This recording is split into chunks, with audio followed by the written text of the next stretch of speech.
Um, so I'm going to first introduce Dr. Sin, and then I'll introduce Dr. Bai, and Dr. Sin will come up first to speak. So Dr. Sin received his medical degree at the University of Alberta and a master's in public health at the Harvard University. His first faculty position was assistant professor of medicine at the University of Alberta in 1999. We were fortunate enough to recruit him in 2004 to the Division of Respirology at St. Paul's Hospital for the University of British Columbia. He holds a Canada Research Chair, Tier 2, and a senior scholarship with the Michael Smith Foundation for Health Research, and the GlaxoSmithKline St. Paul's Hospital professorship in chronic obstructive pulmonary disease. So you have one of the most preeminent experts in the country speaking to you today about chronic obstructive pulmonary disease. He also holds a number of grants from the Canadian Institute of Health Research, and he's particularly interested in the impact of female gender in lung disease and in lung cancer. He's published more than 150 peer-reviewed manuscripts, so he's been very active in disseminating his research to try to contribute to the knowledge of chronic obstructive pulmonary disease. Our speaker who's going to come after Dawn is Dr. Tony Bai, and Dr. Bai is also a respirologist here at St. Paul's Hospital in Vancouver, and he's a professor of medicine at the University of British Columbia. He's the head of the Division of Respiratory Medicine here at Providence Healthcare, and he's also the medical director of the asthma program in the hospital, as well as associate director of the Providence Heart and Lung Institute. So again, another very esteemed, accomplished person. So he earned his medical degree at the University of Otago in Dunedin. I'm not saying it right, am I? How do you say it? Otago, New Zealand. Sorry. Where he did his degrees in physiology as well as pharmacology, and he trained in internal medicine in Wellington, New Zealand, and completed his respiratory medicine training in St. Thomas Hospital Medical School in London, England. He was a postdoctoral fellow in the Meekins Christie Laboratory at McGill University of Montreal, Canada, and at that time there was a lot of people from McGill who made an exodus from the Division of Pulmonary Medicine and came to UBC, and Dr. Bai was one of them, and we're grateful that he came. And he's been a member of the Canadian Asthma Guideline Committee, as well as a member of several federal committees, including the CIHR Respiratory Committee and the federal government's task force on asthma. He's authored more than 120 publications focused on disorders of the airway. So Dr. Sin is going to give you more of an overview of chronic obstructive pulmonary disease, and then Dr. Bai is going to speak about treatment. So I'll let you start. Thank you, Dr. So today we're here to discuss about chronic obstructive pulmonary disease. It used to be called smoker's lung or emphysema or chronic bronchitis. There may have been other names, but about 15 years ago there was a general consensus, certainly in the academic community and among the clinical community, that we should bring all of those terms, which were a bit ambiguous, into a set of letters, not even words, called COPD. Which, by the way, stands for chronic obstructive pulmonary disease. So we no longer use the term smoker's lung or chronic bronchitis, at least not to refer to this particular condition. And in fact, although the terminology is a bit cumbersome, it is the leading cause of hospitalization in British Columbia. And it is a very important disorder, and many of you may experience it or know of someone who experiences it. So if you go around and do a survey in Canada and just ask people whether you have asthma or COPD or lung cancer, you'll get this kind of response. So across Canada, and what I've plotted here is the number of Canadians suffering from these respiratory disorders based on self-report, based on what they say. So there are about 2.7 million Canadians who will endorse the diagnosis asthma. So if the question is simply, do you have asthma, 2.7 million Canadians will put a checkbox beside it saying yes. On the other hand, only about 750,000 Canadians will put a checkbox next to the word COPD, and about 20,000 will put a checkbox beside lung cancer. So according to Canadians, the most prevalent respiratory condition is asthma. But this is a bit misleading because the term asthma has been around for a long time, and most lay Canadians understand what it is, and they will endorse it. On the other hand, as I mentioned, COPD is a relatively new term. Perhaps that's evolved over the last 10, 15 years. And so part of the reason the numbers are down is because Canadians don't understand the word or maybe not even heard of the word COPD. On the other hand, if we took a little breathing machine which diagnoses COPD and went out into the community and had Canadians just blow into the machine, we would see a very different result in terms of the prevalence of COPD in the Canadian community. So, and this is what one of our colleagues, Dr. Wan Tan, who's a member of our division, did. She went out to Greater Vancouver with a little breathing machine that diagnoses COPD and had Vancouverites over the age of 40 just breathe into it in a sort of a random fashion. And what she has observed, and what I've plotted here on the y-axis, is percentage of people over the age of 40 with COPD. And you can see that over 18% of people who blew into this machine had demonstrable evidence of COPD as given by this particular diagnostic test. And the red bar represents the percentage of people with what we would consider clinically relevant disease, or in this case, serious disease. And the yellow bar represents people with relatively mild disease. That's not to say that they shouldn't be treated, but relatively mild symptoms and mild degree of airflow obstruction. So, and Dr. Tan and others have done this right across Canada, and the numbers are almost identical, regardless of which city or which county you go to. So if we take 18% as a rough rule of thumb in terms of the prevalence of COPD in Canada among Canadians over the age of 40, then rather than that 700,000 or 750,000 figure, we actually have over 3 million people walking around over the age of 40 who have demonstrable evidence of COPD. So a lot of people around you who live with you have COPD. They may not know the term COPD. They may not have the diagnosis of COPD, but they do have COPD. So over 3 million Canadians. So it's a highly prevalent disease. And the leading risk factor is smoking. And what I've plotted here is the age of an individual going from age 40 to age 75. Obviously, people under the age of 40 can get COPD. But becomes much more prevalent over the age of 40. And the y-axis plots the percentage of people with demonstrable evidence of COPD on a diagnostic test. And for continuous smokers, people who've smoked for a long time, by the time they reach, say, age of 70, nearly a third will have demonstrable evidence of COPD. Among ex-smokers, the figures are a little bit lower, around 12 to 13%. And even among never smokers, by the time they reach 75, nearly 10% will have demonstrable evidence of COPD. So it's a highly prevalent disorder, and it gets more prevalent as one ages. That's the basic message. And the leading risk factor is smoking. Not the only risk factor, but the leading risk factor. As I've mentioned, COPD is the leading cause of hospitalization in British Columbia. One of the reasons why our provincial government spends 42 or 43% of its total budget on healthcare is because of hospitalization. Hospital-based care is very expensive. Not to mention the morbidity and mortality associated with hospitalization, but it's highly expensive.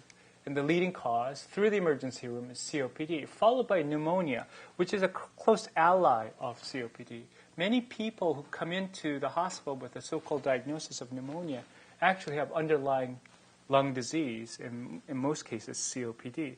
So number one and number two causes of hospitalization are either directly or indirectly related to obstructive airways disease, or COPD. And the other leading causes of hospitalizations are plotted here, are shown here, heart failure, and so on and so on. But the most impressive thing is that respiratory conditions lead the way. And if we want to reduce the number of hospitalizations, one way is to better treat and better diagnose people with chronic obstructive lung disease. Now, there's another thing related to COPD hospitalization, is that hospitalization also marks a period when an individual is highly vulnerable to dying. So a lot of patients who come in with COPD, unfortunately, pass away during their hospitalization or shortly thereafter. So this is a graph that shows in the x-axis months. So going from hospitalization here, 6 months after hospitalization, 12 months after hospitalization, 18 months, and so on. And this is survival. So let's say 100% were alive when they came into the hospital. And the most important thing here is that by 36 months after their hospitalization, about half of the people with COPD who came into hospitalization are no longer with us at 3-year time point. So it can be a quite lethal condition if not treated properly. The other thing from a societal perspective is that the mortality rate or death rate from COPD has increased dramatically over the last 30 years. This is the change in death rate between 1970 and 2002. The good news is that total death rate has come down by about 30 to 40%. So all the interventions, all the drugs, and all the lifestyle modifications that have evolved over the last 30 years has made a tremendous difference to the overall survival of people in our society. And heart disease death rates and stroke death rates and accident death rates have come down. Seatbelts do work. They prevent death from accidents, so do bicycle helmets. But the most important thing I wanted to point out is that the death rate from COPD has climbed by about 70% during this interval. When all the other mortality rates are coming down, COPD death rate has unfortunately ballooned. The future, according to the World Health Organization, in terms of mortality rate from COPD, doesn't look all that pretty. So we're 2010 here, and they projected up to 2020. So this is what's happened over the past 20 years or so. Mortality rate, as I've shown you, has steadily increased. And even in with the current assumptions, over the next 10 years, there will be nearly doubling of the death rate worldwide from COPD. So unless we sort of do something about it, a lot of people in the world will die from COPD.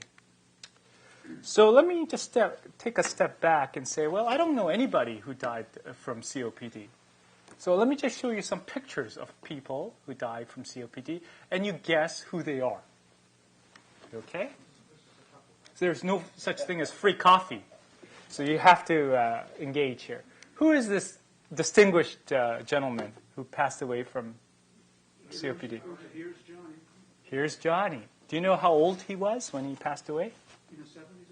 Yeah, he was 79, and he died from COPD.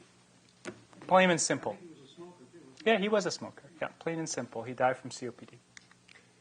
Who's this distinguished Canadian who passed away from COPD? Peter Zosky. And do you know how old he was?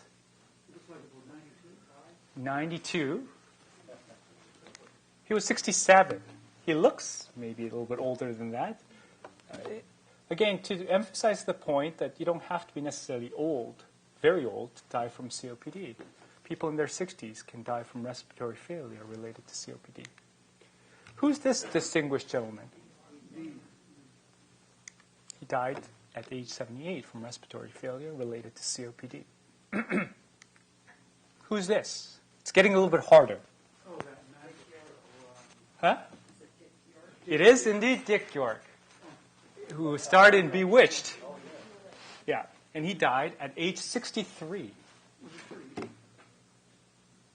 Yeah. What did he die? COPD.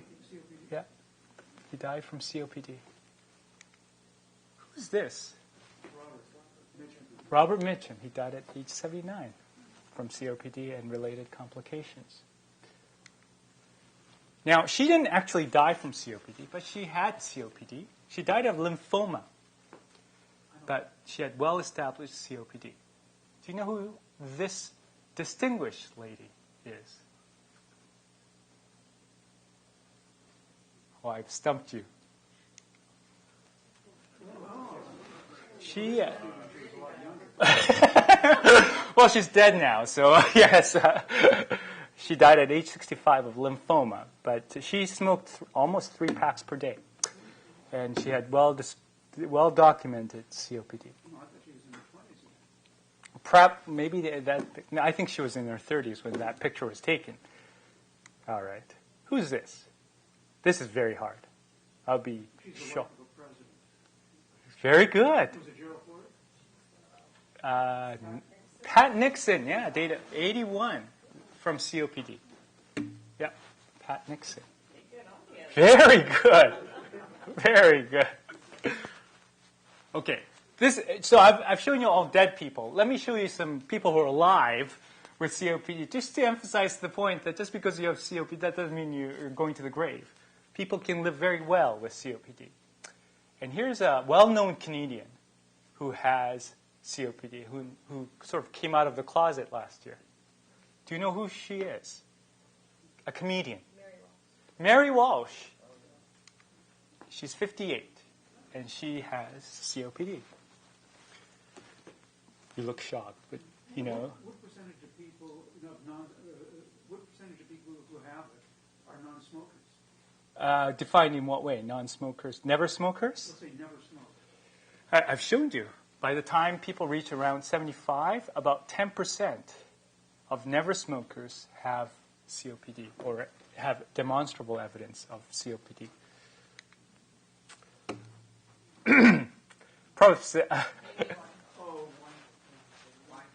Yeah, she has COPD. Do you know how old she is? I'm not sure. Yeah, 27. Yeah. I think she has other problems as well. Just COPD. You know her life well? All right. One of these 3 beautiful models has COPD. Do you know which one? Is it the blonde? Is it the brunette? Or the semi-blonde? How are you supposed to tell? Do you know who she is? Yeah, that's absolutely correct. Kirsty Turlington. She was diagnosed with COPD at age 31. She's my age now. She's 43, and she's living well with COPD. But you can tell, at least the physicians in the audience can tell she has COPD because of her X-ray, which is hyperinflated. Clearly has COPD. So she came out of the closet at age 31 with COPD. She's only for about 10 years. Yeah, she wasn't a heavy smoker. Her father died from lung cancer at age 65.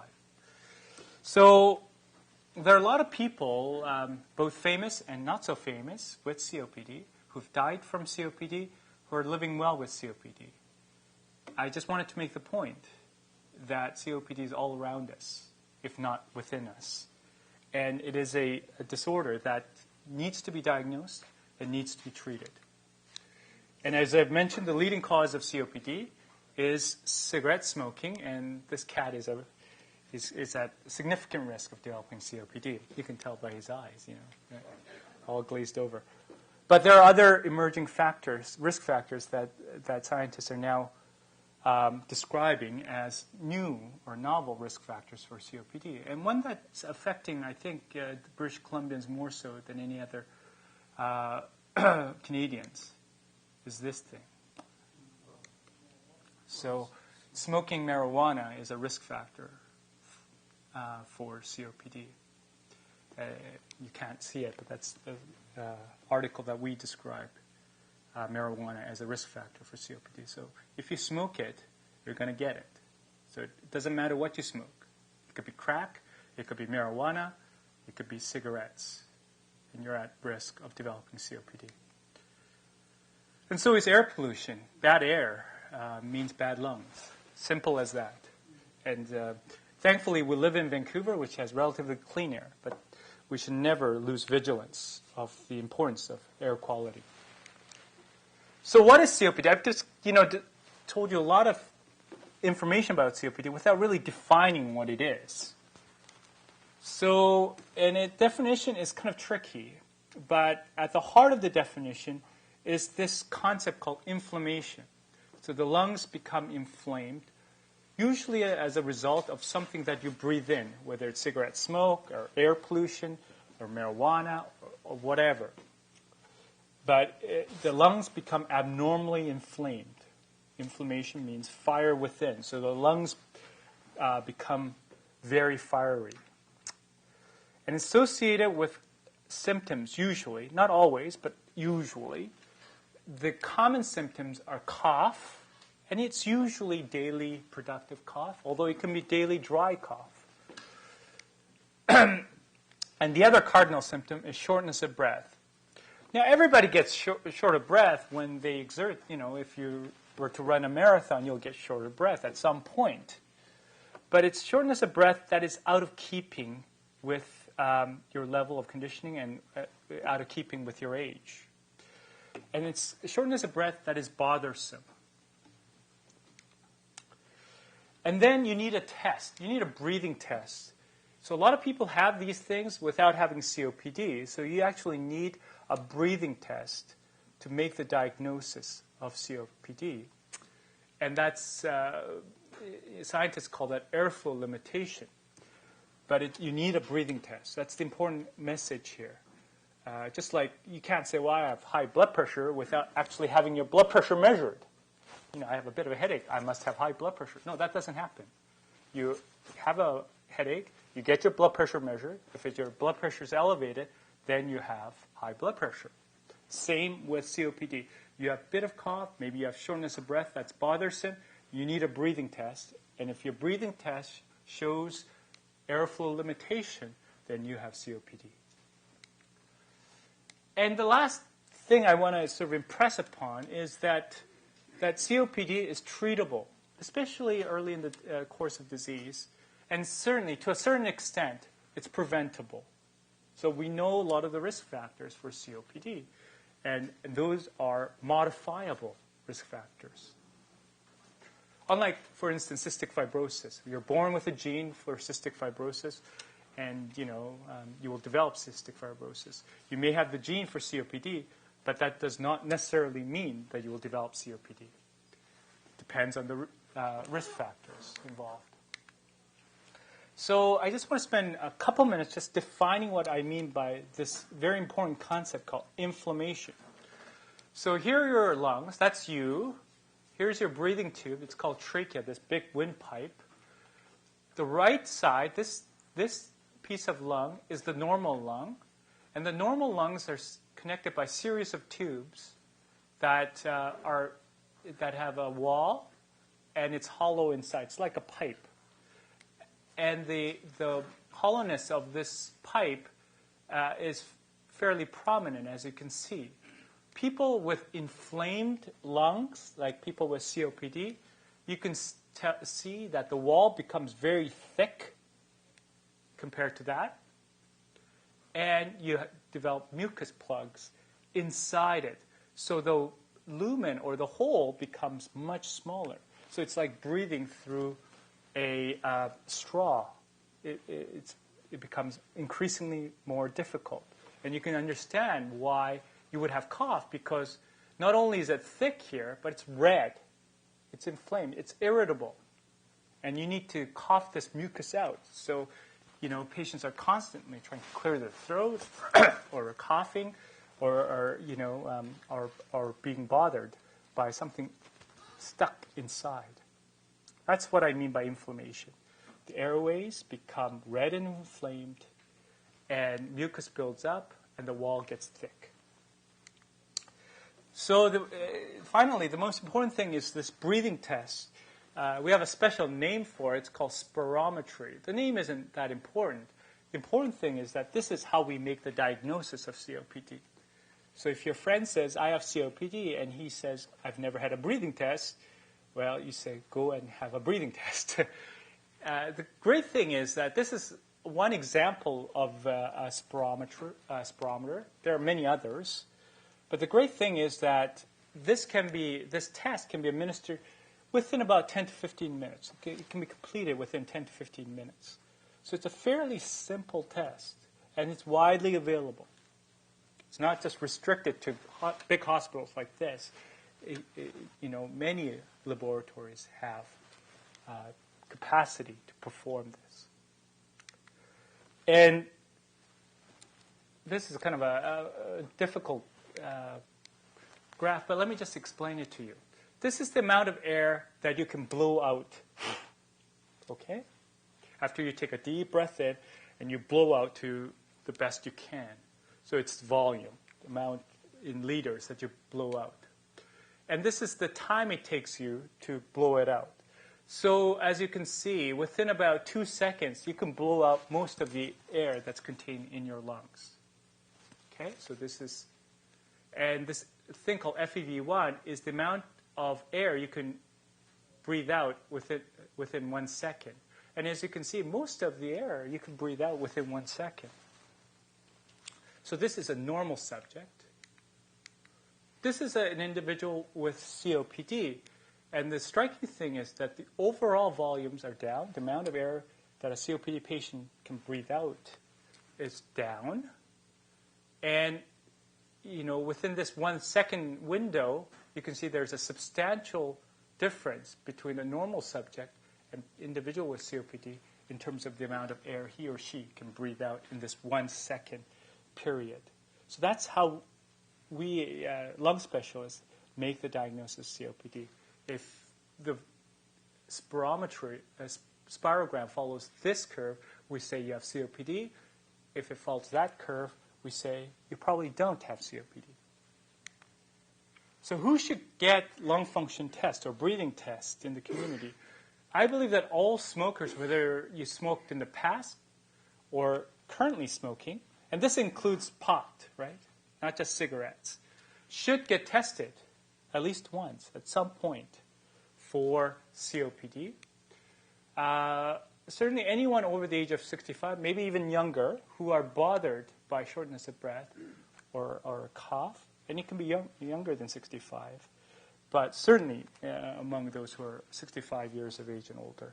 So shortness of breath is not just a byproduct of aging. There can be demonstrable disease that causes shortness of breath.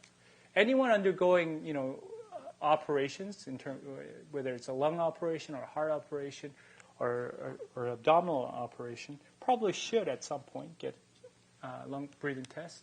And if your doctor says there's something on your chest X-ray, you should definitely have a breathing test. There may be others, but these are the common sort of reasons why people should have lung function tests. And so this is a picture of our center. And the reason I bring this up is not that you don't know our center, but you probably didn't know that our center is one of the world's leading centers in terms of COPD research. There are a lot of COPD research that's being conducted here at St. Paul's Hospital, which is affiliated with the University of British Columbia. And in January, one of the world's organizations ranked all the institutions in the world in terms of their productivity in COPD research, so-called the top 20 list. And number 1 was Imperial College in London. Number 2 was Harvard University. And number 3 was our little old University of British Columbia. So I bring this up to make 2 points.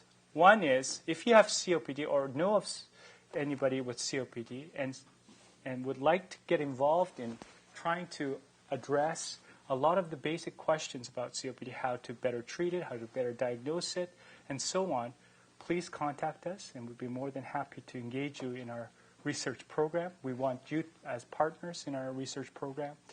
And secondly is that if you want some answers, regards to your COPD, you can certainly ask your family doctor or your lung specialist. But if you don't get a satisfactory answer, you can certainly come to us, and we'll try to provide you with the best answer possible that is currently available.